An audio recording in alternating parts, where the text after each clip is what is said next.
Good evening. This is Akashvani. I am Valsa Williams with the news at 9.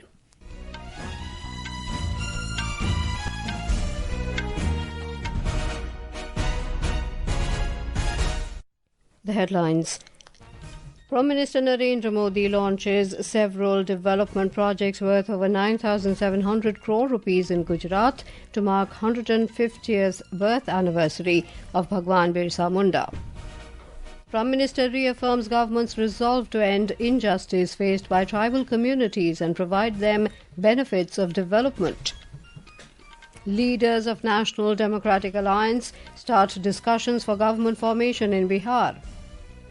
Ukraine strikes major oil terminal in port city Novorossiysk of Russia. Moscow retaliates with barrage of drones and missiles.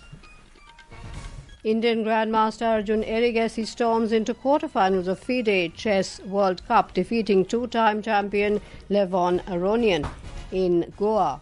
And in Test cricket, South Africa lose 7 wickets at 93 runs in their second innings on day 2 at Eden Gardens, Kolkata.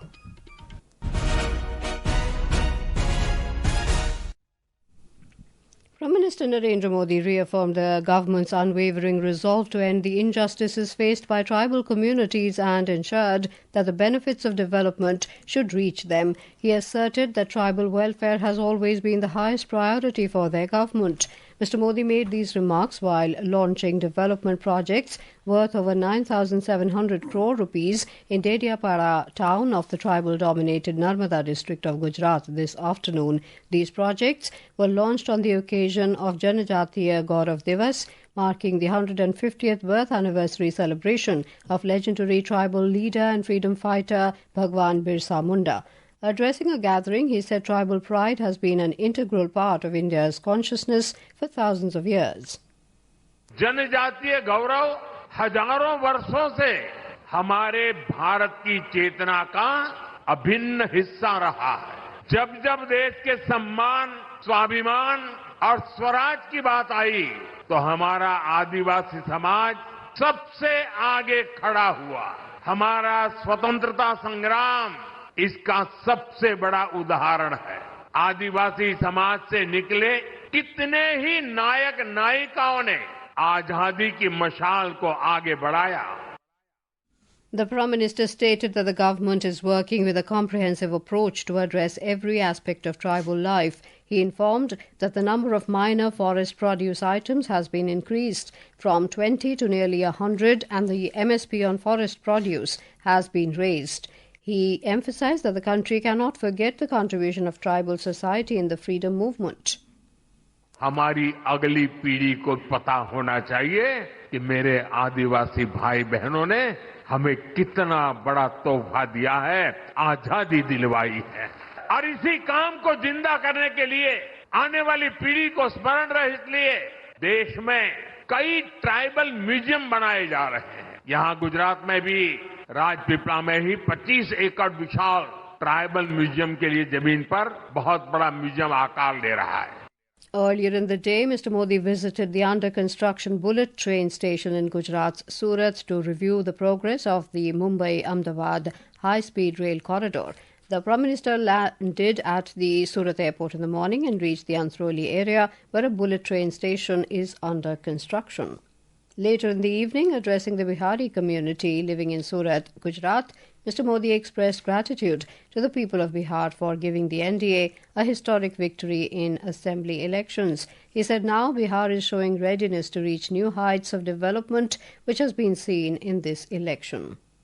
Bihar आज दुनिया भर में छाया हुआ है। दुनिया में कहीं जाइए, बिहार की टैलेंट आपको नजर आएगी। और ऐसा बिहार अब विकास में नई ऊंचाई को प्राप्त करने का मिजाज दिखा रहा है। इस चुनाव में उस मिजाज के दर्शन हुए हैं। बिहार की माताएं बहनें और बिहार के नौजवान, महिला, युवा, ये एक ऐसा माई कॉम्बिनेशन बना है जिसने आने वाले अनेक दशकों की राजनीति का नींव मजबूत कर दी है। The nation is celebrating Janjati Gaurav Divas today to commemorate the 150th birth anniversary of the freedom fighter and tribal leader Bhagwan Birsa Munda.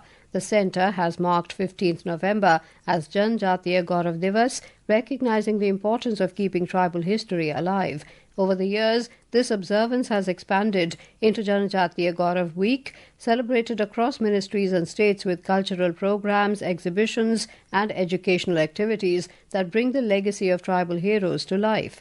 More from our correspondent. Over the past decade, the vision of tribal development has expanded into a nationwide mission. Tribal focus spending has increased fivefold from 24,000 crore rupees in 2014 to 1,25,000 crore rupees in 2024-25. Today, 42 ministries actively contribute to tribal welfare, driving over 200 schemes across education, healthcare, livelihoods, skill development and sanitation. The PM Jan Man mission focused on uplifting 75 particularly vulnerable tribal groups across 19 states and union territories, has so far built 90,000 Pakka homes and electrified more than 92,000 households. Nearly 700 mobile medical units are sanctioned to deliver doorstep healthcare, while around 6,700 villages are now connected to piped water. In education, the government has provided over 22,000 crore in scholarships over the last 10 years, with nearly 30 lakh tribal students receiving scholarships every year. Adarsh for Akashvani News, Delhi. After the completion of the Bihar Legislative Assembly elections 2025, informal discussions have begun regarding the formation of the new government. Today, Union Minister and Chief of the Lok Janshakti Party Ram Vilas Chirag Paswan met Janata Dal United President and Chief Minister Nitish Kumar.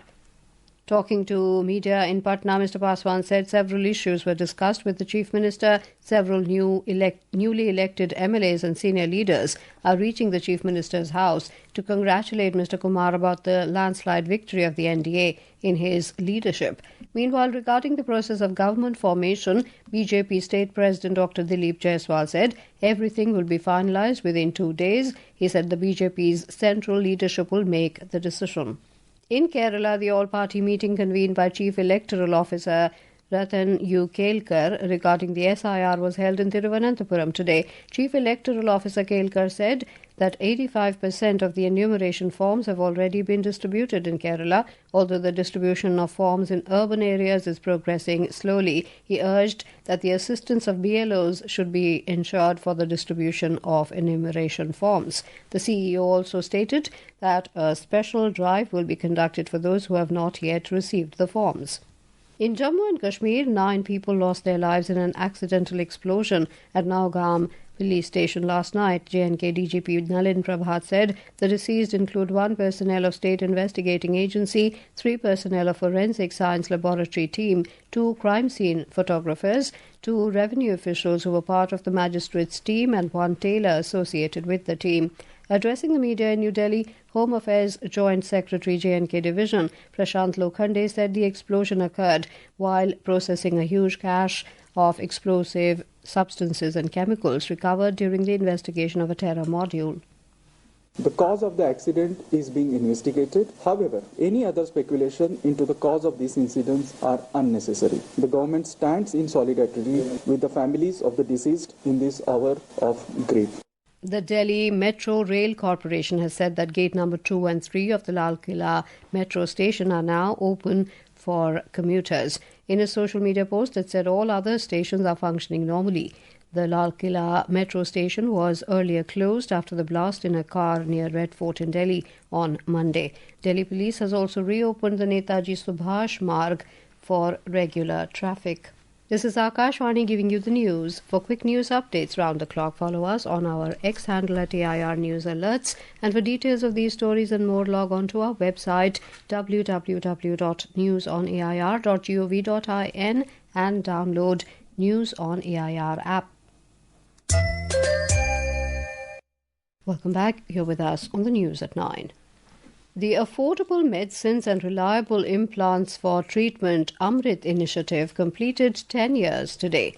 Addressing the 10th anniversary celebration of Amrit in New Delhi, Union Health and Family Welfare Minister Jagat Prakash Nadda said the program has helped patients save around 8,500 crore rupees over the last 10 years. He noted that there are 255 Amrit pharmacies across various states and union territories, offering more than 6,500 products, including drugs, implants, surgical disposables, and other consumables at discounts of up to 50% on the maximum retail price.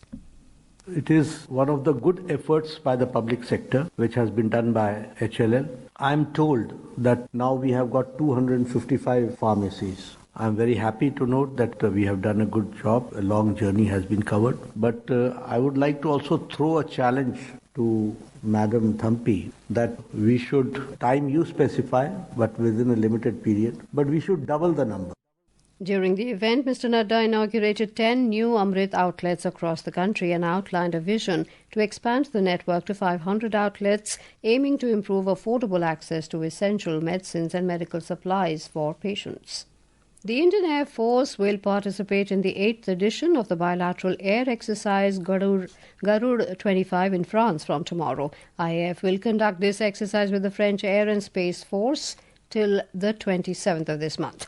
The Ministry of Defence said this exercise aims to refine tactics and procedures in a realistic operational environment. The Ministry added that it also provides an opportunity for professional interaction, exchange of operational knowledge, and sharing of best practices between the two air forces. During the exercise, the IAF's Su-30 MKI aircraft will operate alongside the French multi-role fighters in complex simulated air combat scenarios, focusing on air-to-air combat, air defense, and joint strike operations.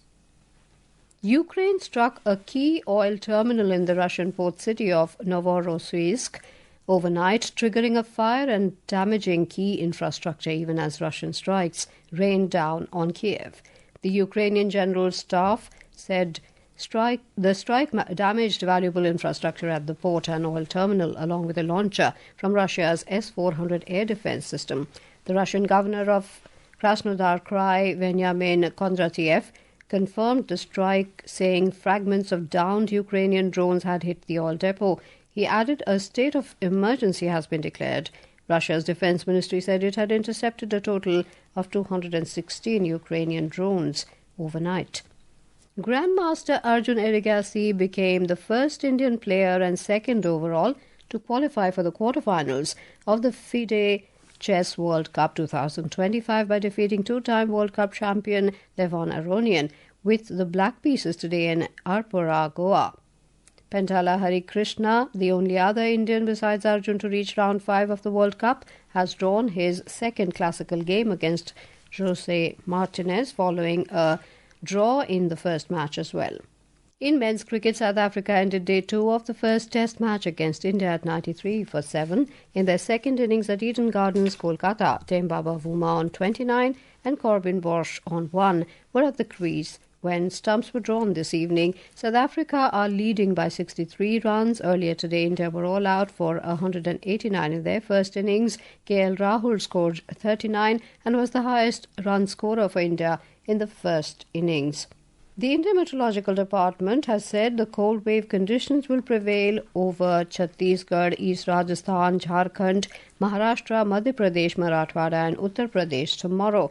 Meanwhile, the air quality in Delhi NCR continues to be in a very poor category with an air quality index of 384 recorded at 8 p.m. today. The weather agency also issued an orange colour warning for heavy to very heavy rainfall at isolated places over Tamil Nadu, Puducherry and Karaikal for tomorrow.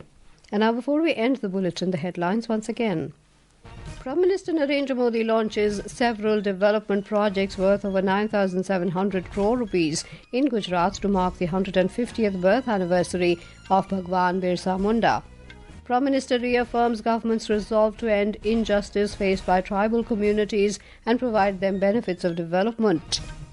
Leaders of National Democratic Alliance start discussions for government formation in Bihar. Ukraine strikes major oil terminal in port city Novorossiysk of Russia. Moscow retaliates with barrage of drones and missiles. Indian Grandmaster Arjun Erigaisi storms into quarterfinals of FIDE Chess World Cup, defeating two-time champion Levon Aronian in Goa. That is all in the news at 9. Good night.